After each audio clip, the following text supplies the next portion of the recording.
오늘은 성탄절입니다. 예수님께서 이 땅에 오심을 기념하고 축복하며 경배하는 날입니다.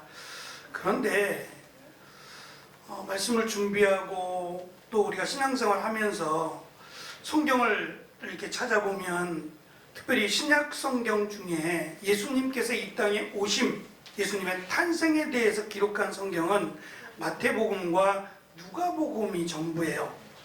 마가복음도 요한복음도 예수님의 탄생을 기록하지 않아요. 또 예수님의 탄생에 대한 부분을 기록함의 부분이 작아요. 그리고 갑자기 예수님이 약 30살이 됐을 때, 물론 중간에 12살 때의 기록이 잠깐 나옵니다만 30살이 되어서 예수님의 공생에, 그러니까 3년에 예수님의 사역이 시작되는 내용이 전부지, 사실은 예수님의 탄생과 관련된 내용은 극히 작아요. 왜 이렇게 작을까? 사실 우리는 1년의 성탄절 하면 굉장히 기쁘고 또 축복의 시간으로 기억을 하잖아요. 그것에 비해서 성경은 왜 이렇게 인색하게 예수님의 탄생에 대해서 많이 기록을 안 할까? 예수님은 마리아라고 하는 동정녀입니다. 아직 결혼하지 않았어요. 남자의 손 한 번 잡아보지 못했다 그랬어요. 그러니까 정혼이라고 하는 것은 결혼하기 1년 전에, 우리 의식으로 하면 약혼인데 그들은 결혼과 같아요. 그러니까 결혼식을 했다라고 보면 돼요. 정혼이라는 것은 결혼을 했다라는 거고 1년 동안 그 결혼을 준비하는 거예요. 그러니까 이미 정혼을 했으면 부부랑 마찬가지긴 한데 떨어져 살아야 돼요. 1년 동안 신부는 신부대로, 신랑은 신랑대로의 결혼 준비를 하는 거거든요. 그게 이스라엘 백성들의 결혼 문화였어요. 이미 결혼을 했다고는 하지만 1년 동안은 떨어져서 각자의 신부 수업을 하거나 신랑 수업을 하거나 준비하는 시간들이 필요해요. 그런데 덜컥 마리아가 아기를 갖게 돼요. 마리아 자신도 이해할 수 없었을 거예요. 요셉은 더할 나위 없죠. 마리아는 갑자기 자신의 뱃속에 성령으로 아기가 잉태가 되었어요. 누구보다 가장 확실하게 예수님은 성령으로 잉태가 되었습니다라고 말할 사람은 사실 마리아예요. 요셉은 마리아가 아기를 갖게 되었다는 소식을 듣고 가만히 끊으려고 했어요. 모욕을 주지 않고 소문을 내서 화날 수 있지 않겠어요? 나랑 결혼을 약속했던 여자가 어느 날 털컥 아기를 가졌다라는 얘기를 들으면 남편인 요셉의 입장에서는 당연히 화가 나죠. 그래서 소문을 내어서 안갚음을 할 수도 있어요. 그래도 뭐라 할 수 없는데 요셉은 의인이라 가만히 끊고자 했다라고 성경은 말씀하세요. 그만큼 요셉도 이해할 수 없는 거죠. 어떻게 손도 한번 잡아보지 못했는데 아기를 가져요? 누구보다 요셉도 잘 알지 않겠어요? 내 아이가 아니다. 분명히 요셉은 알고 있었어요. 그런데 성령께서 요셉에게 말씀하시죠. 마리아에게 잉태된 아기는 성령으로 잉태된 것이다. 이해는 할 수 없지만 그래도 하나님을 믿기에 결혼을 하게 됩니다. 그리고 이제 예수님께서 태어나셨지요. 그러면 예수님은 마리아의 뱃속에 잉태가 됐을 때부터 어찌 보면 우리와 똑같은 사람, 다시 말하면 죄의 속성을 가진 아담과 하와의 유전자를 가진 그런 인간이 아니라 하나님의 유전자로 설명하면 하나님의 유전자를 가진 하나님이심을 알 수 있어요.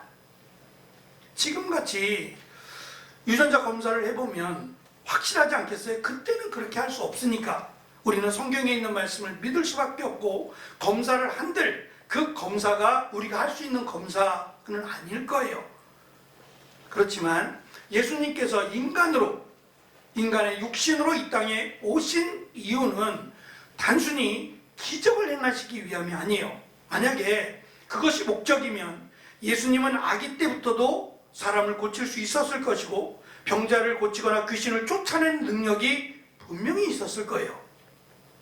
그런데 아기 때부터 그것을 기록하지 않은 것은 예수님이 이 땅에 오신 목적이 단순히 귀신을 쫓아내고 병자를 고치는 게 아니기 때문에 그래요. 그래서 예수님의 사역은 30살부터 30부터 33살까지 3년의 공생애를 통해서 예수님이 이 땅에 오신 목적을 우리 가르쳐 주고자 함이라는 거예요. 예수님이 이 땅에 오심을 감사하고 또 경배합니다. 하지만 예수님의 사역이라고 하는 예수님께서 말씀하신 이 공생의 사역도 역시 중요하리라 생각을 해서 저는 지난 시간에 이어서 오늘 이어지는 말씀 두 번째 잃어버렸다가 찾는 비유의 말씀을 함께 나누고자 해요. 지난 시간에는 목자가 양을 잃었다가 찾는 기쁨을 잔치를 통해서 말씀을 나누었어요. 오늘은 여자입니다. 특별한 여자라기보다는 그냥 한 여인인데요. 이 집에는 아이들도 보이지 않고 남편도, 물론 일하러 갔다라고 하면 할 말이 없지만 남편도 보이지 않아요. 그래서 혼자 사는 여자라고도 이해할 수 있을 겁니다. 당시 이스라엘 사람들의 집의 구조는 돌로 짓거나 나무로 지었어요. 그리고 거의 대부분 집에 창문이 없어요. 그래서 동전을 찾기 위해서 8절을 보면 등불을 켜고라고 설명하는 이유도 늘 등불을 켜둬야 돼요.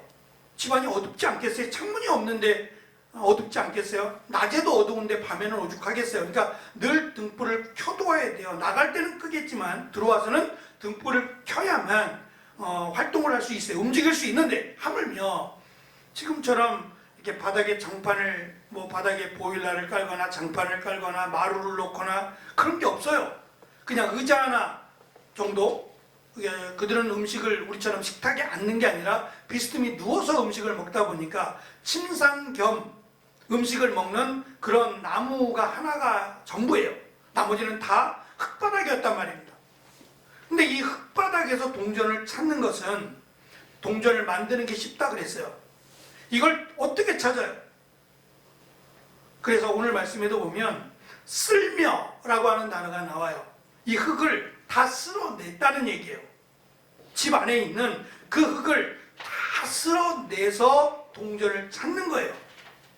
이 동전의 가치가 한 드라크마, 10개의 드라크마가 있는데 한 개의 드라크마 동전입니다. 화면 한번 넘겨주시겠어요? 이렇게 생겼대요. 드라크마가 한두 가지가 아니라 몇 개가 있는데 그 중에 대표적인 모습이 앞뒤 모습이에요.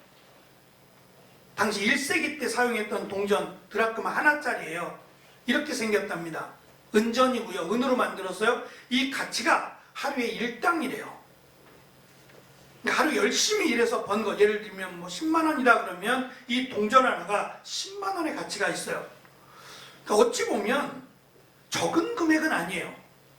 그런데 제가 주보 맨 뒷면에다가도 썼습니다만 슈바이처 박사가 신학을 공부하기도 했어요. 우리가 잘 아는 슈바이처 박사인데 신학을 공부했는데 그 박사가 뭐라고 말하냐면 경제적으로 합당하지 않다. 이 여자는 굉장히 어리석은 여자다. 왜냐하면 한 드라크마, 예를 들면 하루에 일당을 찾았어요.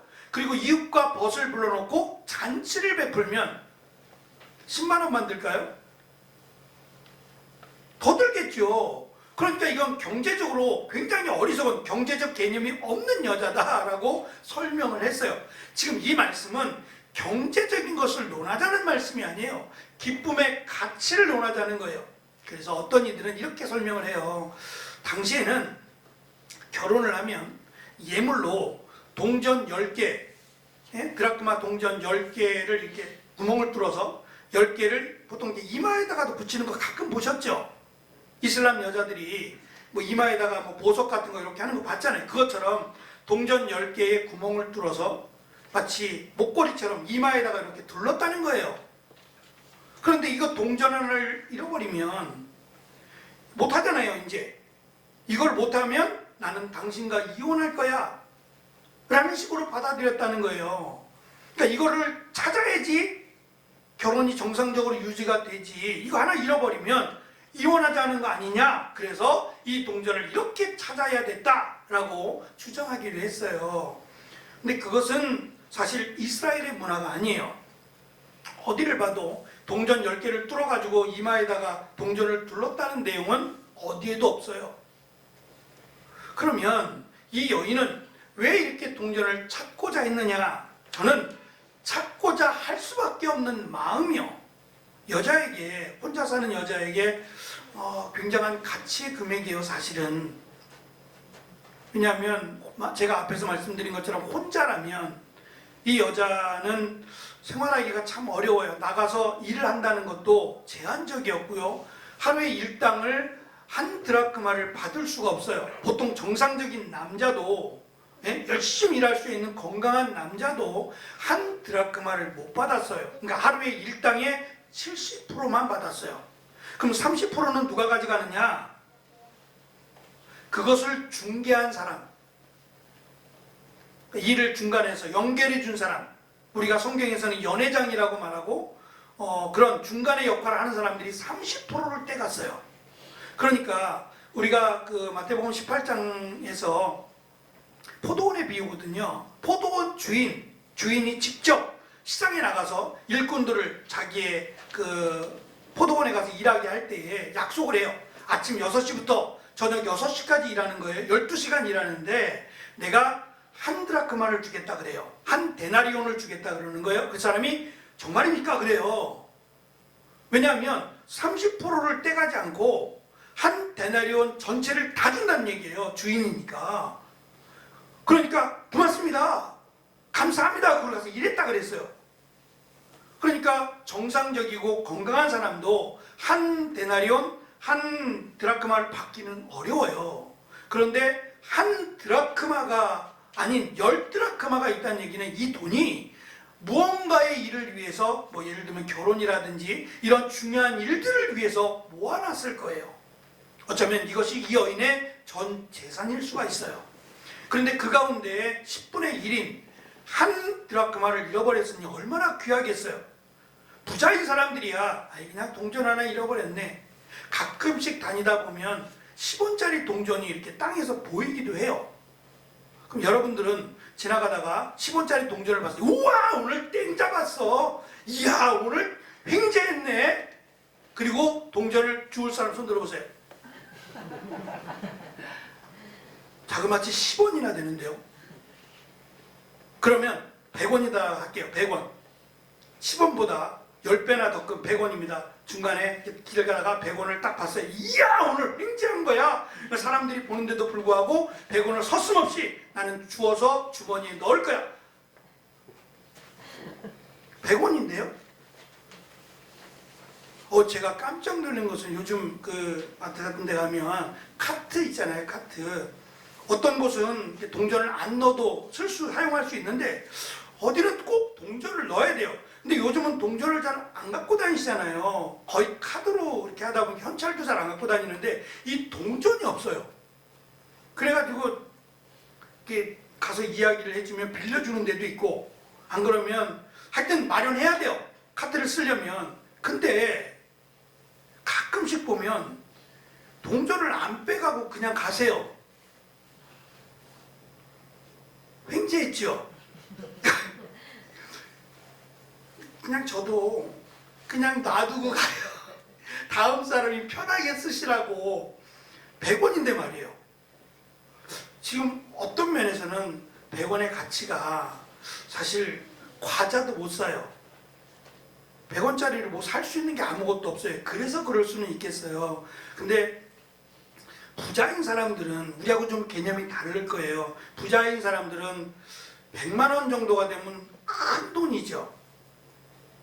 죄송합니다. 큰 돈이 아닐 수 있는 분들이 계신가 봐요. 큰 돈일 수 있어요. 저한테는 굉장히 큰 돈인데, 부자인 사람들은 100만 원을 마치 만 원 또는 10만 원 이야기하듯 할 수 있죠.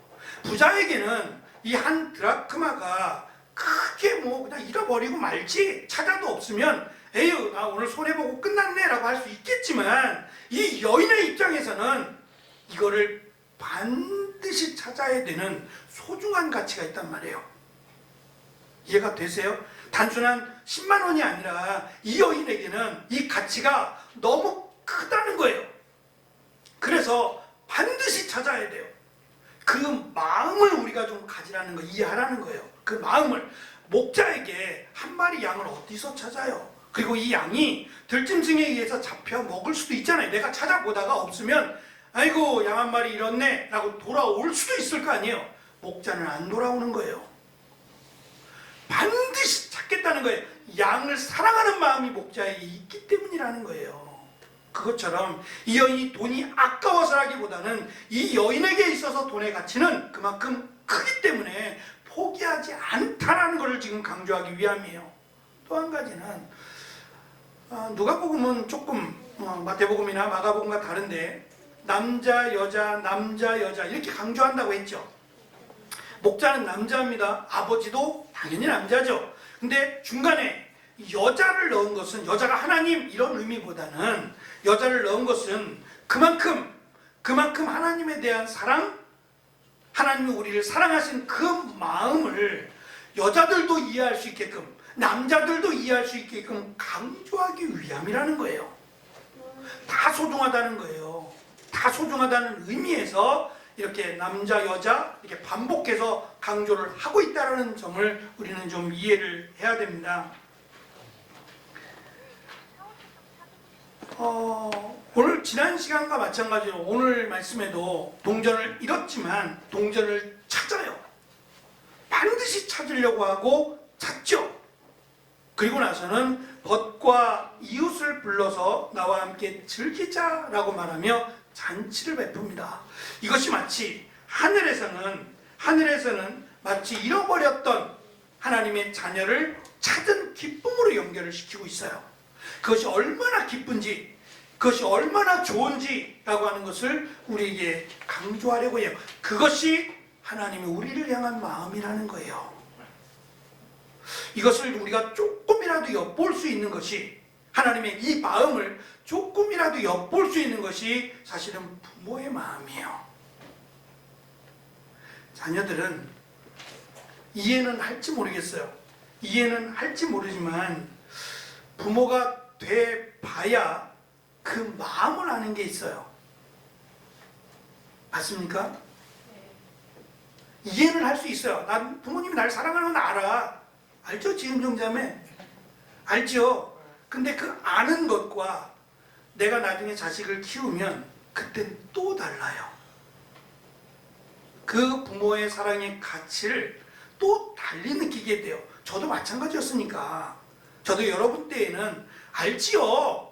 저도 그랬다니까요. 목사님 말씀하신 저도 알죠. 부모님이 저를 사랑하는 거 알지요. 그렇게 말을 했어요. 막상 부모가 되고 나니까 부모님의 마음을 조금 더 이해할 것 같아요. 그 사랑이 어떠한 사랑인지를. 자식을 잃어버리면, 성현이가 앉아있는데 성현이를 잃어버린 적이 있어요. 성현이 기억 안 나지? 워낙 어릴 때니까 기억이 안 나는데 마트에서 잃어버렸어요. 마트가 좀 창동인데, 창동에 있는 마트인데 거기서 이렇게 데리고 가다가 이 녀석이, 거기 보면 이게 음식 맛보는 코너들이 있어요. 요즘은 이제 코로나기 때문에 많이 없어지긴 했는데 다시 이제 나타날 거예요. 가면 새로운 제품이 나오면 이 제품을 이렇게 뭐 해가지고 먹을 수 있도록 해가지고 맛배기로 주는 코너들이 꽤 많았었어요. 그때는 여기저기 뭐 이것저것 돼서, 그래서 뭐 배부르진 않지만 그래도 이 먹거리 때문에 더 즐거운 적이 있었어요. 저만 그럴까요? 얘도 그랬던 것 같아요. 얘도 자기가 먹고 싶은 게 있지 않겠어요? 그러다 보니까 어느 틈엔가 없어졌어요. 마트가 슈퍼마켓도 아니고 크잖아요. 1층부터 몇 층까지 있었으니까 아무리 찾아도 없어요. 방송도 해도 없고. 이제 그만하고 가자. 찾아봐도 없네. 그럴까요? 우리 청년들 그랬을 것 같아요? 여러분 같으면 그럴 거야? 윤정 자매는 안 그런데 반드시 찾아야죠. 네? 집에 어떻게 가요? 역수 없으면 딴 데라도 가야 될 거고 발을 동동동 굴려가며 찾지 않겠어요? 찾아야죠. 저뿐만이 아니라 어느 부모님도 마찬가지예요. 그죠? 연우 잊어버리면 찾아보다가 없으면 가자. 연우 없네. 가자. 그리고 그럴 리 없어 연우야. 절대 그럴 일이 없지요. 어떻게 해서라도 반드시 찾죠. 찾아야 되죠. 그게 부모의 마음이죠. 하나님의 마음이 그렇다는 거예요. 우리를 향한 하나님의 자녀들을 찾으려고 하는 마음이 그 마음보다 더 큰 마음이라는 거예요. 그래서 예수님 오셨다는 거예요. 우리를 구원하기 위해, 우리를 단순히 병에서 낫게 하고 귀신을 쫓아내게, 그것도 중요하지만 우리에게 가장 소중한 것이 있다면 구원이잖아요. 하나님의 나라에 들어가게 하기 위해서 예수님이 이 땅에 인간의 육신으로 오셔서 우리의 죄를 대신하여 십자가에 달려 죽으시고 부활하셔서 우리에게 너희들도 죽으면 끝이 아니라 부활할 거야 라는 것을 몸소 보여주신 겁니다. 예수님께서 이 땅에 오신 것은 말씀드린 단순한 기적을 행함이 아니라 그것을 통해서 예수님이 너희가 그토록 기다리던 메시아다라고 하는 것을 보여주시기 위함이에요. 제가 앞에서 예수님께서 이 땅에 탄생하신, 예수님께서 이 땅에 오신 부분을 왜 조금밖에 기록을 안 했을까라고 말씀을 드렸는데, 그 이유 중에 하나가 뭐냐면 유대인들은, 이스라엘 백성들은 메시아가 탄생하는 게 아니라 메시아가 하늘로부터 온다고 믿었어요. 성인으로 말입니다. 성인으로 하늘을 뚫고, 그때의 하늘은 몇 개의 하늘이 있었어요. 지금처럼 비행기를 타고 가볼 수 있는 곳이 아니었기 때문에 하늘이 몇 개, 몇 층천이 있었어요. 이 몇 층천의 하늘을 뚫고 빰빠방 노래와 함께 예수님이 하늘에서부터 멋지게 내려오신다고 생각을 했어요. 그래서 늘 하늘만 쳐다보고 메시아가 오실 거야, 오늘은 오실까? 그렇게 생각했던 사람들이기에 마리아의 뱃속에서 태어나서 마구간에 누인 예수님을 메시아로 믿을 리가 없어요. 그래서 예수님의 탄생에 대해서 내용을 많이 하지 않은 그 이유 중에 하나가 돼요. 어쨌든 예수님께서는 단순히 하늘을 뚫고 내려오셔서 우리의 병을 고치고 우리를 귀신으로부터 쫓아내는 일을 위하게 오신 것이 아니라 우리의 죄를 사해 주시기 위해서, 우리를 하나님의 자녀로 구원받은 백성으로 삼기 위해서 인간으로 오셨고, 십자가 달려 죽으신 이 놀라운 사실은 오늘만이 아니라, 오늘은 예수님의 탄생이지만 365일, 364일은 예수님께서 나를 구원하심을 기뻐하며 감사하는 날이 돼야 돼요. 그래서 우리 여기 모인 우리는 예수님의 탄생을 기뻐할 뿐만 아니라 예수님의 다시 오심을 기대하는 하나님의 자녀여야 합니다.